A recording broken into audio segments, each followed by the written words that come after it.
Hello class, so this week we are looking at chapter 6.1, the presidency of George Washington. Now, if you remember, George Washington was the main general in the Continental Army in the Revolutionary War. So we've seen George Washington already. We know George Washington is a military man. He is good at fighting. He is a smart man who knows how to win a war. We're going to start viewing, is this man the same man to lead a new nation? Now, I want you, as a comment this week, to answer this question. The question is, I want you to imagine that you are George Washington. The government has just passed a tax that hurts farmers. Now, this is much like the tax that was passed, that we talked about last week, the Shea Rebellion. Now, it is your responsibility, you being George Washington, to collect the tax. But farmers refuse to pay the tax. They rebel and they attack the tax collectors. As George Washington, what would you decide? Would you refuse to collect the taxes? Would you use an army to collect the taxes? Or would you ask Congress to repeal the tax, meaning take the tax away? Then the last thing I'd like you to answer is why. So choose one of these options and answer why, and write it in a comment below. This is what the main idea is this week. This is our objective. Washington's decisions would set many precedents for presidency and assert national government's power to enforce the law of the land. So what's happening in this chapter is we have George Washington. He's going to start confirming or enforcing national government power. Now, up until this point, we do not have a strong national government. That is what a lot of the debate is going on, or the argument that is going on at the convention we looked at last week. So let's look at George Washington. Here we have is the man, George Washington. Okay. Now, you will never see George Washington smile because he has wooden teeth. He lost his teeth during the war. Okay, so every photo you see of him, he is not going to smile. Now, George Washington is from Virginia, and he is actually a plantation owner.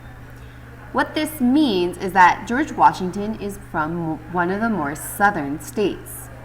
And when you think of the economy that he's used to a southern economy. He is a plantation owner. He owns a farm. This also means that he probably owns slaves. Now, we've also already discussed that he was a leader and he was a hero in the War of Independence. Okay, so he was a general in the Revolutionary War. Now, just some facts. He's married to a woman named Martha Washington. And his nickname, which exists still today, is that George Washington is the father of the nation. He is the first president of the United States. Hence why he's on the American bill. Now, the reluctant president. George Washington was a military man. He expected that after the war, he was going to go back to his farm and live a quiet life. But other people were demanding him to step into the political realm and to become the president. So it's important to know he did not want to be president. What is important about having a reluctant president is that you are not going to have someone in government who is power hungry. And this is a good quality that George Washington has. Because he doesn't necessarily want the power, he actually will be able to moderate the power. He will not take over. But what ends up happening is he ends up retiring his farm in Virginia.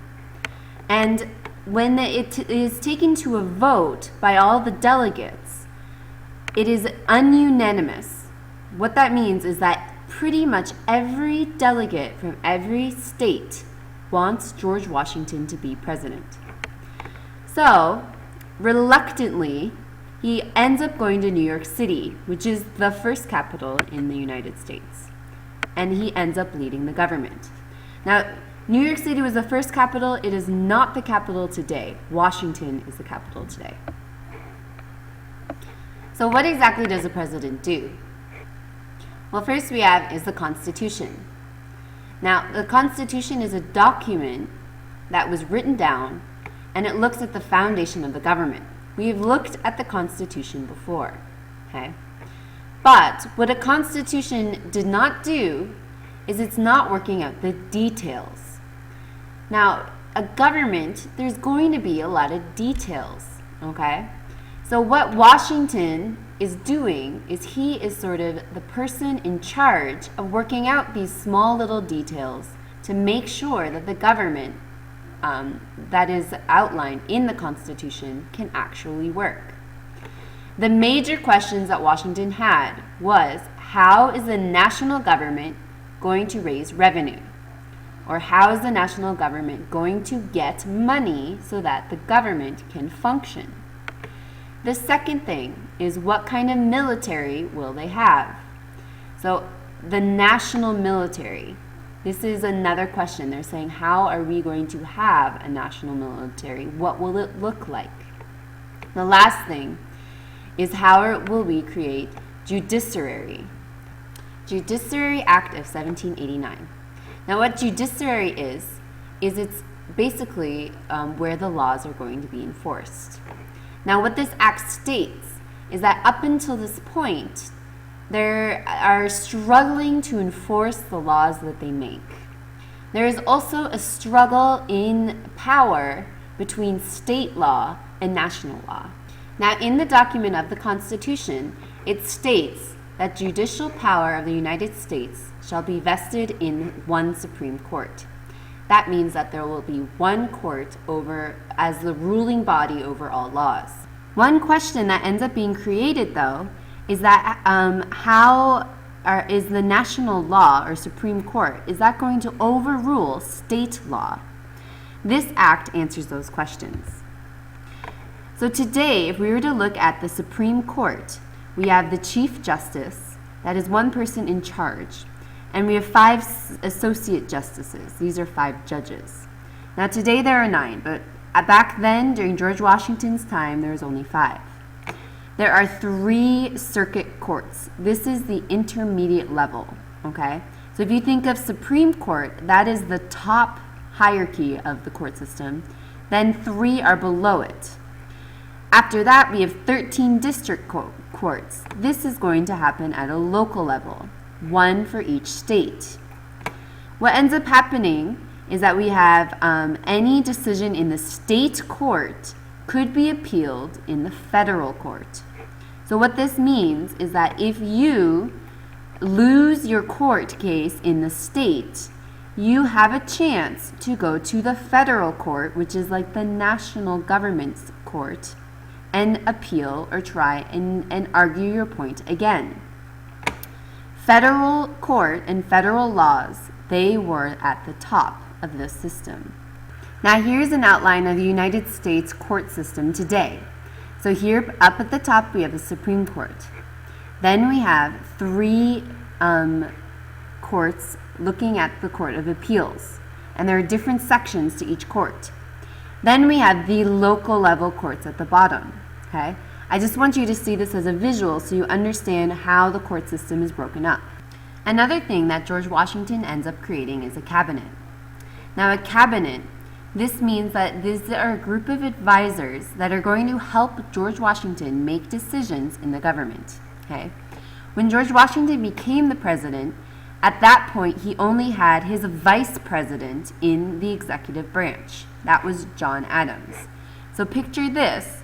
One of the branches in the government, which is the executive branch, only consisted of Washington and Adams. Washington decided that he needed more help to rule a country. So what he does is that the Congress ends up creating 3 different offices, each having people or advisors in these offices to help George Washington make decisions. The first office that they create is the Department of State. Department of State is looking at foreign affairs. So anything to do with international relations, that will be this department.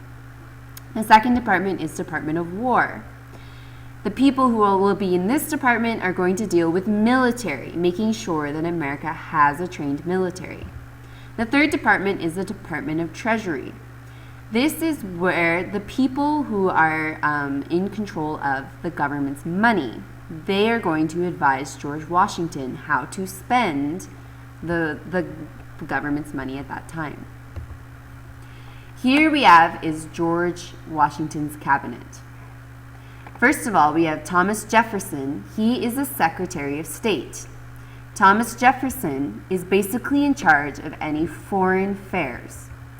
Next we have is Alexander Hamilton. Sorry, this is Jefferson. Alexander Hamilton is going to be in charge of all the money. He's the Secretary of Treasury. Third we have is Henry Knox. I believe Henry Knox is down here. He's the Secretary of War. That means he is going to be in charge of military. And last we have is Edmund Randolph. He is known as an Attorney General. What that means is he's basically the government's lawyer. So if anyone is upset with the government and tries to sue them, he is going to be in charge. What ends up happening, we end up having a battle or a fight between two people in George Washington's cabinet, between Jefferson, who's in charge of foreign affairs, and Hamilton, who's in charge of money. Hamilton believed in a strong central government, but Hamilton also believed that the people who belong in the strong central government should be the rich elite of society. These are basically the people who are the well-educated in society, not people like farmers. He also believed that the only way that America was going to prosper was through economy based on trade or commerce and industry. Okay? Again, not for farmers or agriculture. Hamilton had a large support group, of course, in the North. Because if we think of the North already has a strong commerce, a strong trade. The North also has large cities and very good education. Jefferson, he distrusts strong centralized government. He believes that if there is a strong centralized government, the rich is going to take over and they are not going to have a democracy where people can vote in. He also believes that economy should be based on agriculture. Of course, this leads to Jefferson gaining support in the South. We also have another split. Now, we discussed what a Federalist is last week. Okay? Federalists are people who are going to support Hamilton's ideas. Remember, they are going to be the rich, educated people in the North. They believe in strong central government. Compared to Democratic Republicans, this is where we get the Democrats and Republicans. The Republicans, they are supporting Jefferson and a strong state government. Now these two sides, the Federalists and the Republicans, this ends up leading to another rebellion. This rebellion is called the Whiskey Rebellion of 1794. Now this is sort of a flow chart, okay? Now we start over here we have farmers who live in the mountains, or Appalachian Mountains. They're growing corn. What ends up happening is corn is difficult to cross through mountains to markets. So what farmers end up doing is they make whiskey. Whiskey is a type of alcohol. They are able to easily sell their whiskey in the markets, which allow for a lot of moolah for the farmers, a lot of money. What ends up happening is we have Hamilton is trying to gain more money. Remember, Hamilton is the person in cabinet in charge of the government money. He puts a tax on whiskey. Of course, Hamilton knew that it was going to make these farmers upset, but he wanted to make them angry because he was for the rich elite of society, not for farmers. The farmers ended up rebelling, similar to the Shea Rebellion. What this ended up happening is that the federal government showed their power. It leads to 15,000 soldiers and it's showing that the national government is showing their authority. We will